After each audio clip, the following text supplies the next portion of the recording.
You're listening to Law, Life, and Culture with Betsy Kim on WNHH LP 103.5 FM, your home for community radio. Thank you, Harry Droz and Paul Bass. I'm Betsy Kim, and I'm delighted to have on our program the New Haven Diaspora, people from the art world of New Haven, now in New York. Now, Helen Cowder is known in New Haven for building up art space, making its mark as a thought-provoking, innovative gallery in New Haven. This included co-founding the citywide Open Studios, a festival which installs art in spaces throughout the city. In June 2010, Paul Bass in the New Haven Independent wrote, "Helen changed the way people thought about and participated in art." She was ArtSpace's executive director when it really stepped onto the national stage with coverage in outlets such as the New York Times, the New Yorker, and Art Forum. For one of the remarkable exhibits at ArtSpace, Helen credits Sarah Fritchie for identifying the work of, hopefully, one of our guests who we're hoping will join us later in the program, photographer and visual artist Nona Faustine. And Helen connected schools and young people in a summer apprenticeship program led by Nona. And this kind of visual education connects us to another New Haven alum, our guest, Syra Levinson. Formerly, Syra worked at the Yale Center for British Art as a curator of education and academic outreach. She's now deputy director and director of the education and public engagement at the Guggenheim Museum in New York. And full disclosure, Syra was at the YCBA when I was the head of communications and marketing there. So I can personally vouch that Syra is genuinely a very nice person and lovely to work with. So now I see Nona has been able to join us. Thank you, Nona. I know you had a program late last night, and we'll get into that a little bit more. But Nona, I had interviewed on WNHH in August 2017 about her art space exhibition, and it contained incredibly powerful work with some of the photos now in her book titled White Shoes, recently published by Mac Books. Nona depicts herself at sites of slave auctions and places where the slave trade was alive in New York. And in some of those photos, Nona is only wearing white high heels, thus the name of her book. Mac describes Nona's work as documenting where history becomes tangible. So to all of our distinguished guests, welcome. Let's start with Syra. Hello. So first off, Syra, what do you do as deputy director at the Guggenheim and director of education and public outreach? That's a great question. It's a very long combination of words.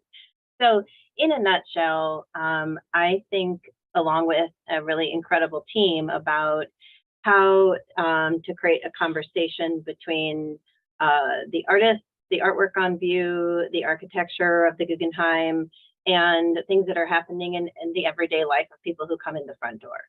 So we work to produce public programs, lectures, talks, performances, tours. We work closely with colleges and universities, internship programs, and in partnership with many other types of educational institutions across the city and beyond, to be sure that the Guggenheim is a place that is really investing in the future. And it has such a unique effect on people to walk in the space. It's such a different kind of space. So I think a lot about that sort of psychic and metaphysical space of convening that's possible if we activate it in the right way here. Sounds a bit like what you did at the Yale Center for British Art in some ways. Can you describe how it resembles your experience in New Haven and how it differs from it? Sure. New Haven's university museums are really incredible assets in so many ways to so many people. They are,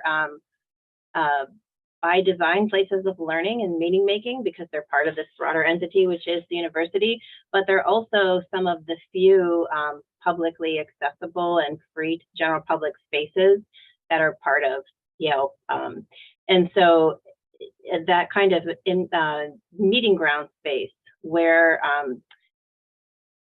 if you're sensitive to it, you can create a kind of welcome, a kind of safety, a kind of experience that's communal and collaborative. It doesn't happen automatically, and there are many, many, many hurdles to making that happen, I will say. Two incredible architects, Louis Kahn, Frank Lloyd Wright, both had a very problematic idea about public space I'll share as an educator, which is the belief that sort of obscuring the entrance, making the entrance small, would lead to this sense of awe and wonder when you come through the threshold, which is true in both instances, but it's also very difficult to make that connection between things that are happening in the outside world, again, physically and also conceptually, if people can't find you, don't feel comfortable in that threshold. So there are many similarities, but the Guggenheim is a different kind of institution located in a different space in many ways. We have many more institutions, art institutions around us. And we also have the draw of New York City. The Guggenheim is actually one of 2 World Heritage Sites in the city. It's the Guggenheim and the Statue of Liberty. I think about many of the same things, but the scope and the scale and the chemistry of the pieces that come together are different here. Sure. Now, I know your brother, Noah Bloom, who's now the executive director at the Neighborhood Music School in New Haven, and he's a really good person too. And I interviewed him on WNHH about jazz in a program that coincidentally was right before the program in which I interviewed Nona. So thinking about these connections, where is home for you, Syra, and why? That is a big question. And I have to answer it in a couple different ways.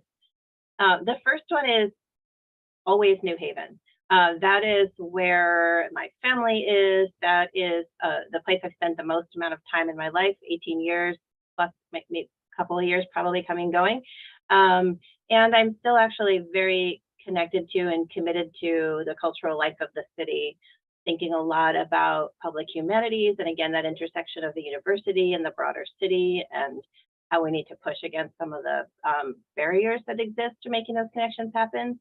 So that's one way to answer. The other way to answer is where it's basically the same answer, where my people are. So my people is in my immediate family is in New York City, and New York is a place I've also lived at various times in my life, and I have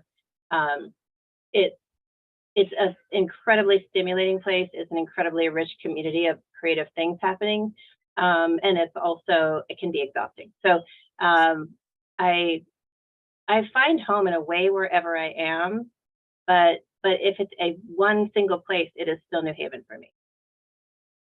Now, Nona, first off, is there some unifying essence that you want people to understand from the art you create? Their unifying essence, yeah, that one of empathy and one of humanity, and the the struggle that we all share, of what it is like to be a human being on this earth at this time in the 21st century, but also to go on a deeper level, what it is like to be a woman and to be a Black woman. I understand you grew up and went to school in New York. The Studio Museum of Harlem and Brooklyn Museum of Art have your work as part of their collections. Should I assume you consider New York home?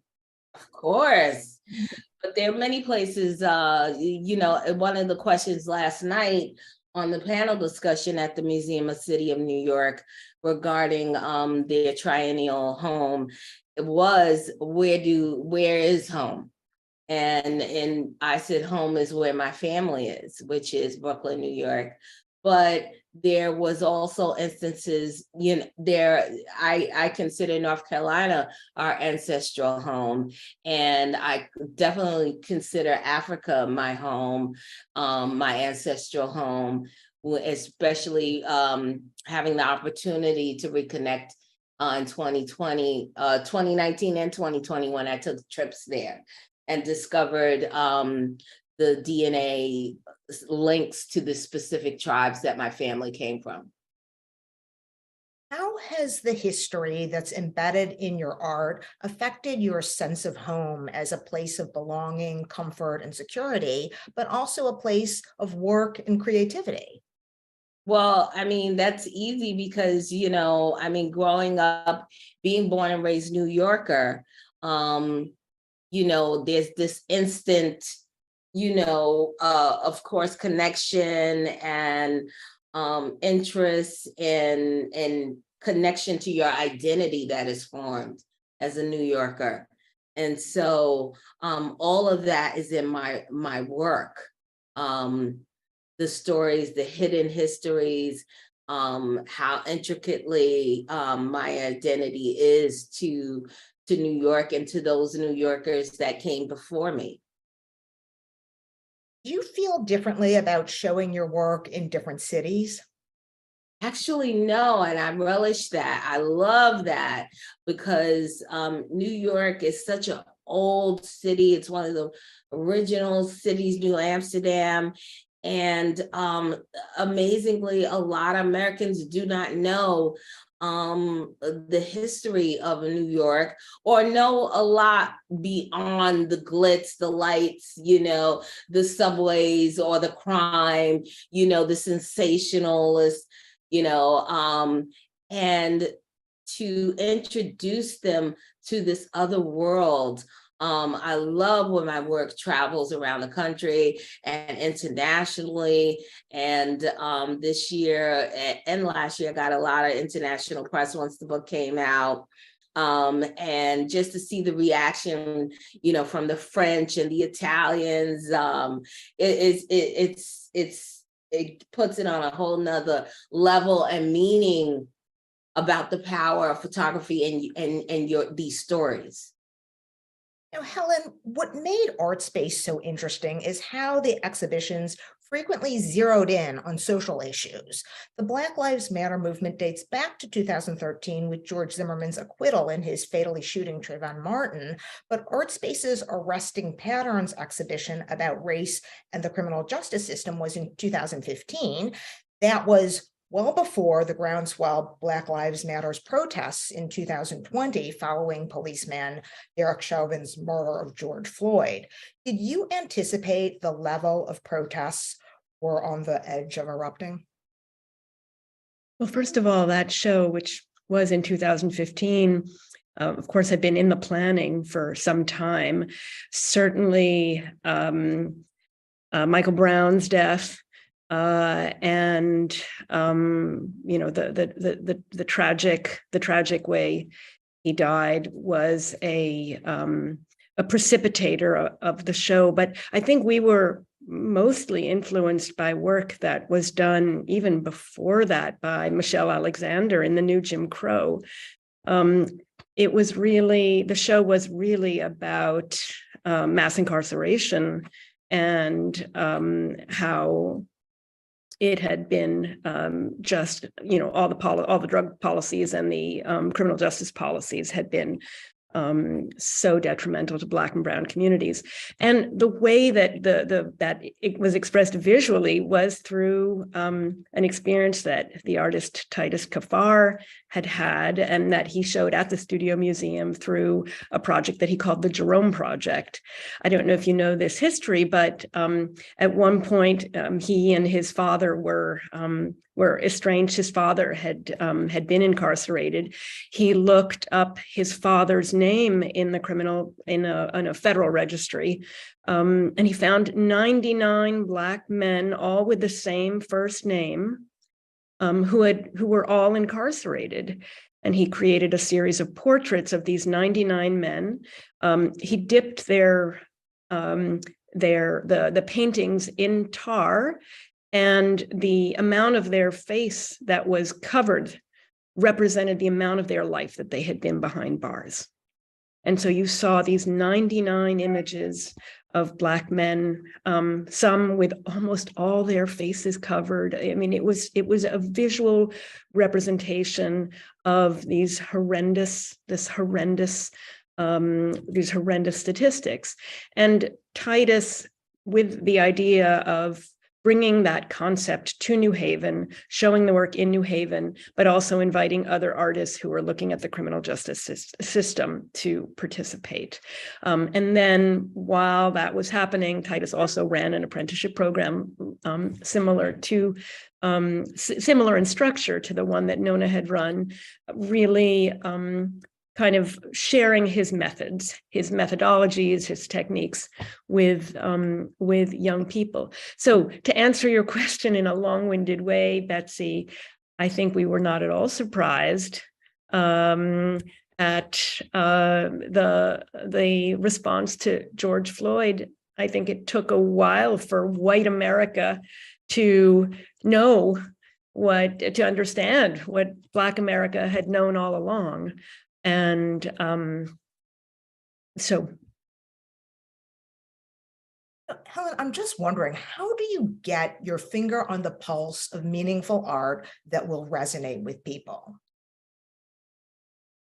Well, I think it's all about the artists. I feel so privileged to have the experience that artists feel and see things that that regular folks don't see, and it's their antennas that are so sharply tuned to what's going on. And I am so grateful to artists like Nona, like Titus. We recently had the experience working with Syra of getting to know Nick Cave's work. Nick Cave, his work is up at the Guggenheim now for a few more weeks, and just to see his response to the issues around the death of the murders of Black men at the hands of the state, and to see how he has expressed it in ways that involve so many people. I hope Syra will get a chance to talk about the way FIT students got involved with his work, but I'm very proud of that kind of connection that can be made. So just to say that I really feel, even in moments like the moment that we're in, where it's hard to know how to be, and so there's so much turmoil in so many areas, I feel like we've got to look to artists for the future. Syra, you've long focused on education. What do you think is the real role of art in education? I have a sort of personal vision, mission that guides the decisions that I make, personally and professionally, and it's evolved over time. But the basic belief is that creativity is a birthright, and that we have lost that notion in our culture, at least, and believe that it's something that belongs to specialists, or that requires you to be good or not good at certain kind of like rendering skills, right? And I think that's a tremendous loss of some basic fundamental ways that we understand the world, understand ourselves, communicate with each other as people, to cut out that kind of visual communication. And so what gets me up in the morning is the experiences I have when I see that open up for people. And I spent a lot of my career working with educators, whether they're kindergarten teachers, faculty, and with students, because it's actually not that hard to reopen that connection. It's so fundamental to us. If you invite people to sit in front of an incredible work of art and describe it and respond to it with their body, respond to it in conversation, be aware of all those sensory, perceptual kind of awakening that they have, they realize all of a sudden that, yes, of course, we all have this ability. We all can represent our experience. We all can talk about our experience through the visual, through the somatic, through our bodies. That is actually how we're wired to learn. So I think less about the role of art in education. I think more about the fundamental importance of creative practice to being human. And I think an art museum, if it closes down that process for people, if it makes you feel isolated, or if it makes you feel that you're not good enough to participate, we're doing something wrong. So, but if you come in and you think, and this happened for sure with the Nick Cave exhibition, I see myself in that work. I see the visual imagery that I live with every day. I see materials that I find in my world around me. I can connect with it, then we're doing something right. What do you think the role of art is in politics or action to change or shape society? I think you could answer that 1,000 different ways.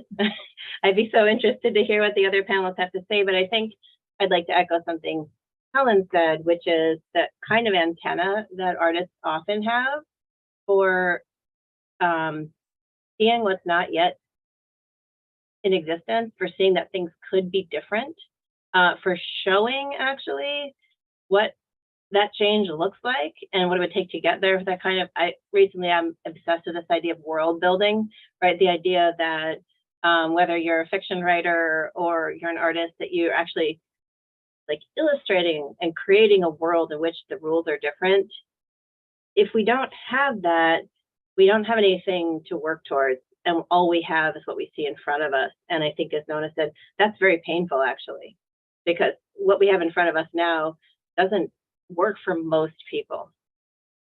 So I think it's fundamental, that kind of visioning process and that ability to show what it can be, to show what it is, and to show what it can be in a way that makes it possible to move towards that thing. And I think that's, in a way, what Titus's project, the Jerome Project, does, is it visually and viscerally illustrates something which you cannot miss, you know, when you see the work. So, Nona, what do you think is the role of art in terms of politics or changing society? Well, I think specifically artists do something incredible in which they are the mirror of society. They mirror society. They reflect back the ills, the joy, the sorrow, the problems of society. Specifically, I think artists are really doctors, healers, and conjurers of our culture. And what they do is so powerful in opening back the blinders, you know, and in the screen, lifting the screen, and reflecting on our society in a myriad of different ways that make you can persuade you or not, but once it's done, it's like aha, like that's another perspective I've never ever thought of. And I think that is something powerful, whether you would agree with it or not. Once they show it to you, you can't forget it. And I think it's one of the reasons why doctors and the medical profession are using art has used art as therapy, and saying, you know, go to museums and look at art as healing, you know. So that's my answer to that question. Sure. And your art is extremely well researched and it educates. But now there's a threat and reality of banned books in schools, with Florida receiving a great deal of attention, calling ideas too woke. Do you feel that your art is threatened because it educates people about the true history of the United States that certain people don't want to hear? Oh, of course. I mean, yeah, I'm right there. I'm in that whole group. And it's really it's sad and it's a shame, because I think this history, first of all, it's not just Black history, it's American history. And I think that too, it's vital that we know how we got to this point. And it's only looking back at our history in a truthful, honest way that we can understand what has happened to us and how it's happened and how to go forward and how to maybe even heal by evoking these difficult conversations. No one is suggesting that small children be taught, how the ills of slavery and the savagery of slavery, but just even now, saying the word slavery or categorizing people as enslaved and saying that the United States had enslaved people is a threat somehow, and can't be said or discussed in textbooks, which is just absurd. And so I think that one, it's this pushback that is faux outrage, basically, to the work that artists, filmmakers, photographers, writers, literature have been doing for about a couple of decades now, right? Uncovering these stories, this history, questioning what is the truth.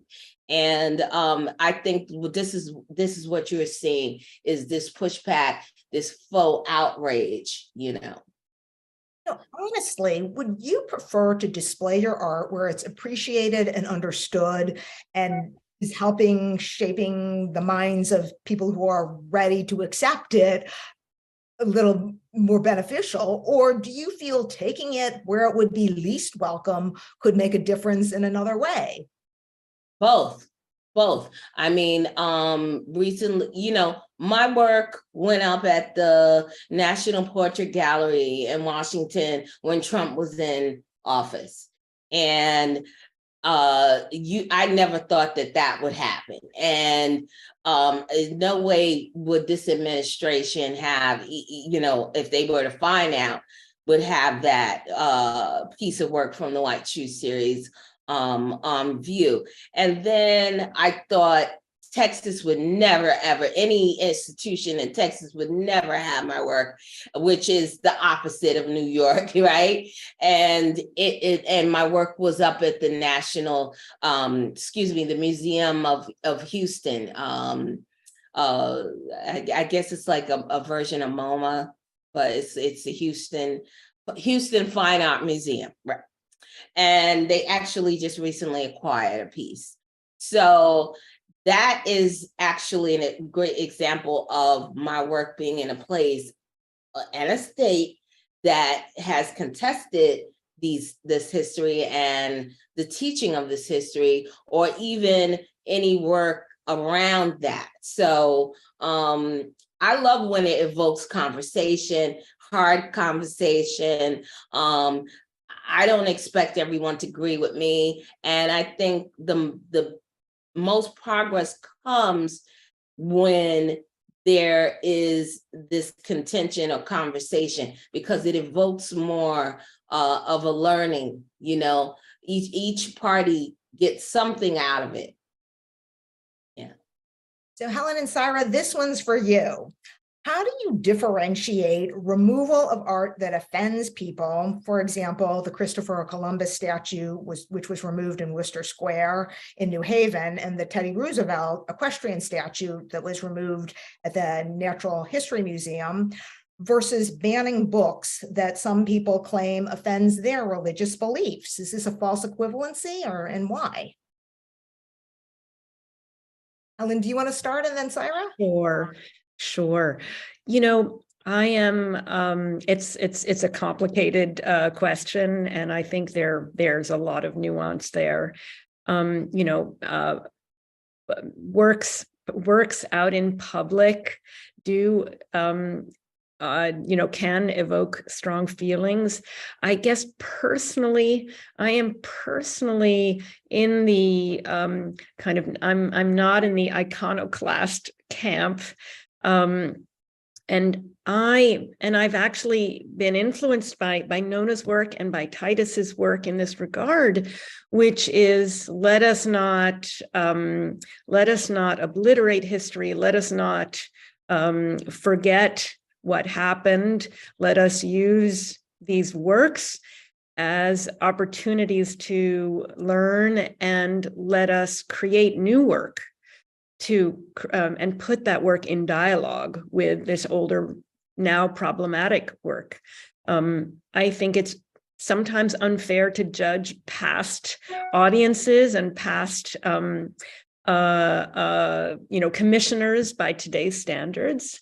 So I come with that point of view, but I think some of the most exciting and interesting and way is to, Nona puts her own body in front of problematic structures built with the labor of enslaved peoples. Titus creates work that obliterates, that adds to and that changes older works, where I think of an artist like Krzysztof Wodiczko, who takes problematic sculptures and then creates projections on them that generate dialogue and consciousness raising. So I am more in the camp of, how do we create new opportunities for learning out of these problematic structures? I have to say that one of the most extraordinary works that has come out of New Haven is a moment in time where the sculpture of Christopher Columbus was being removed.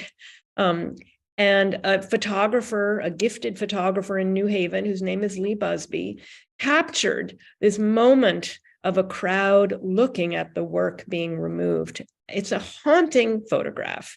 And it's the thing that has stayed with me, of all the sort of iconoclastic kinds of activities.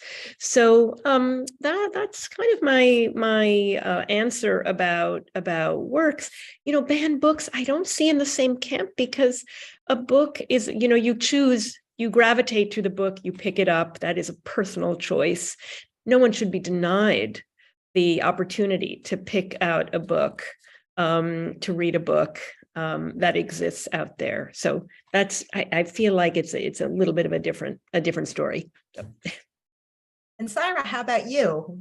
Same Yeah, it's an incredibly nuanced conversation, obviously, and I'd point people to a resource if they're interested in this, which is a project called Monuments Lab in Philadelphia, out of the university, out of UPenn. And it started as a project in Philadelphia to look at, first of all, let me qualify. I'm going to go back to something Helen said, which is the choice as to whether to engage or not to engage with something, and the context around it is really important. This isn't a conversation just about an object, right? So Monuments Lab began because a couple of faculty in the School of Art were interested in what is memorialized and who is memorialized in the city of Philadelphia. And they did a survey, right? And discovered that in public spaces, there was one Black figure, and it's a fictional figure, right? And that if you think about the demographics of the city, the people who live in it, the cultural life, those kind of messages and nuance of visibility and invisibility that Nona, Helen are talking about, is so much more than an art object, right? It's the kind of cultural currency of who belongs where, and not just who belong, but where are people, right? It does not reflect the city, right? And so they created this project for artists to propose temporary monuments, do different kinds of things. And there's many incredible artists, Pengulas Thomas, many others who were part of that project. It was so successful, and they used the public process, right? They had students from the university sit in a park with a questionnaire, what should be monumentalized in the city of Philadelphia? And then they gave that to artists, right? So it was this kind of public process. It wasn't just a series of select few deciding what everybody else should see.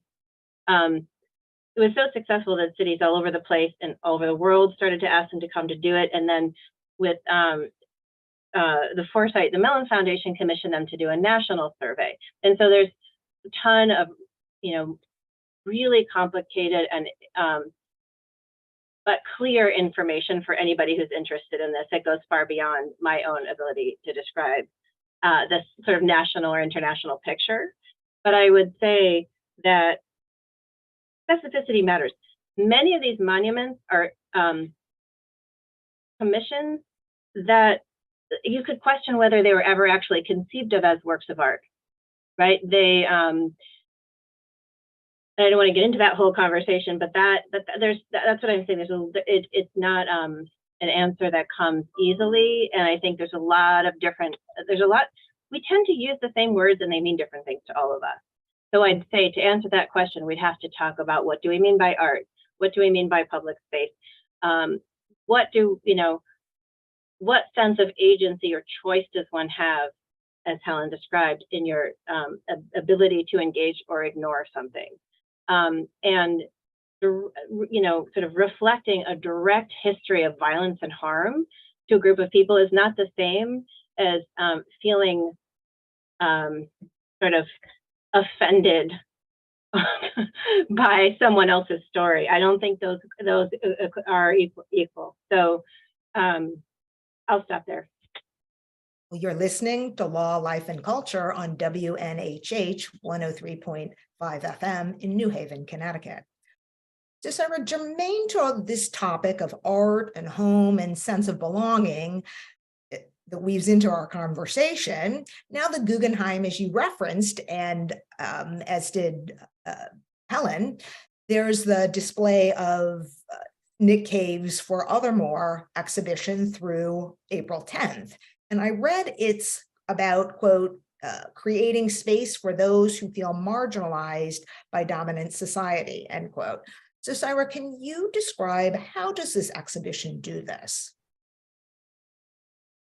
Sure. And I have to say that I'm not the curator of the exhibition. That's Naomi Beckwith, and the show originated at the MCA Chicago, which is the city that Nick calls home. And so I'm going to do a very quick pass at that, and then maybe talk a little bit more about the way that we've seen that exhibition as an opening and a portal at the Guggenheim.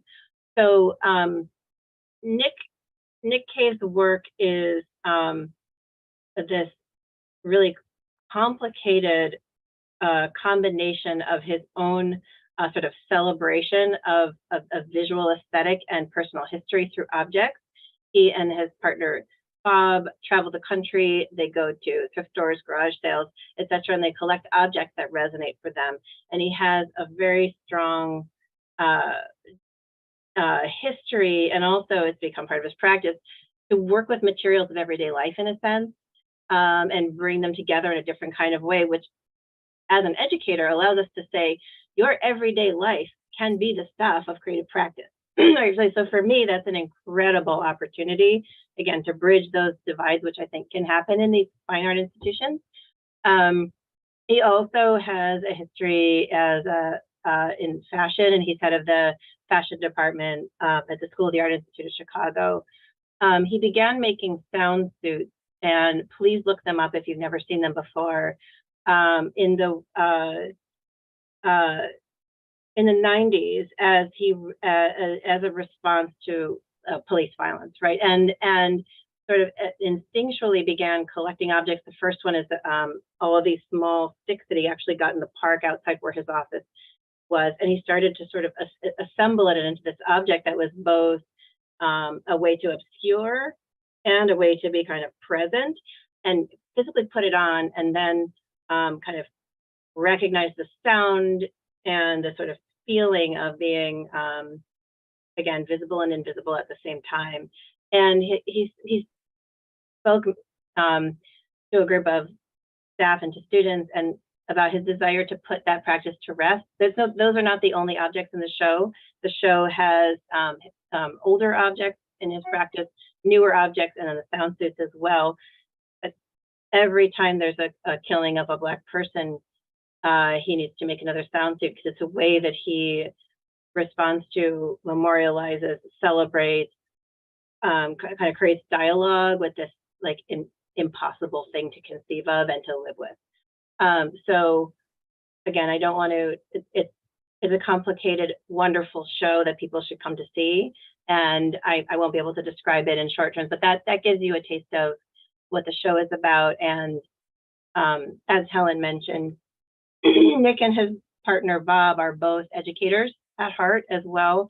And so we've had, thousands of students come through. We had this incredible moment where Nick and Bob worked with our high school students who come regularly to the Guggenheim and a group of FIT students. We had our high school students and the FIT students bring objects of clothing from their personal lives that they were interested in transforming, and they gave them to the other person to work. And so there's this kind of generational conversation about what they needed, what they wanted those objects to be. And then Nick and Bob spent an hour and a half in a truly transformational session for all of us in the room, myself included, having each set of students feel visible, feel kind of valued for that process that they've gone through together, and just like this sort of total acceptance, love, and encouragement. And I feel honored to have been in the room. I needed it. I needed it as an educator, right? What we do is not usually the top of the heap in our institutions, right? And so I just kind of said that to Nick and to Bob, and Bob looked me straight in the eye and said, what you do is the most important thing in the institution. So that gives you a sense of where they're coming from. No, we've talked in the past about how incredibly brave you need to be for such honesty in your work, and going to public places using nudity, which depicts both tremendous strength and vulnerability, is not something many people would frankly have the guts to do. Can you share with us how you summon the courage? Is it this conviction that you know what your final art is going to be? You have this confidence in yourself and belief in what you're doing and creating and saying is right? Yes, all of that. I don't think you could do it if you didn't believe that. And it started from early on when I first conceived of the White Shoe series. It terrified me a little, to be that vulnerable, to be on display, what the unknown, what would happen. But I believed in the project and my voice in it, that I had to do it, that it wouldn't go away. And even taking on the iconic monuments in my country as well, just taking those images, those sculptures, gigantic sculptures of the Statue of Liberty and Lincoln and the Washington Memorial, just tackling on all that history that is so near and dear to Americans, and how you don't tamper with that. And to say, yeah, I am going to tamper with that, and I'm going to add my own vision to that. Takes an incredible amount of, you have to be strong. You have to be, know yourself, know your voice, and believe in that. And so, and I believed in it because I felt there was a missing conversation that we weren't having. Like in the White Shoes, it was about this history of slavery and the change, and how enslaved people contributed to New York in a myriad of ways, and how these people had never been truly acknowledged by the city and the government. And so, yeah, it was that conversation that I had to do personally as well. Within that is paying homage to my own family history, my own family's lineage in the Great Migration and the transatlantic slave trade, even in the stories of gentrification of my neighborhood and the neighborhoods of Brooklyn, going on right at this moment, that have been going on in the past couple of decades. the changing face of New York City. And so all of these things just gave me the power and the conviction that I was on the right path.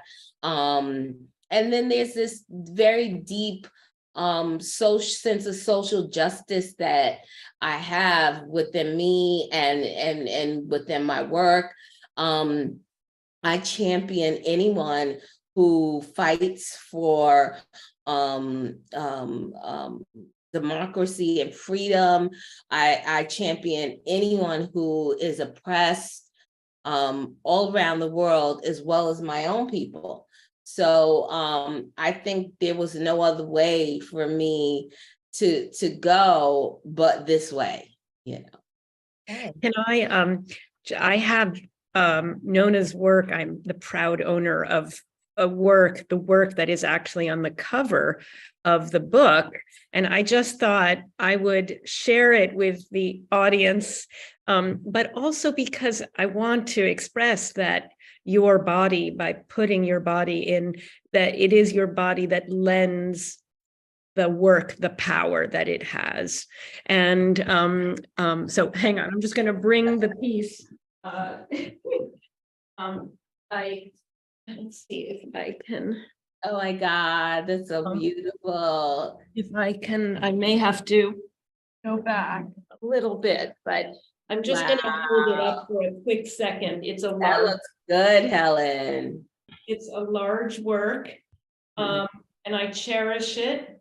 And it does, I think in the long run, does belong in a museum.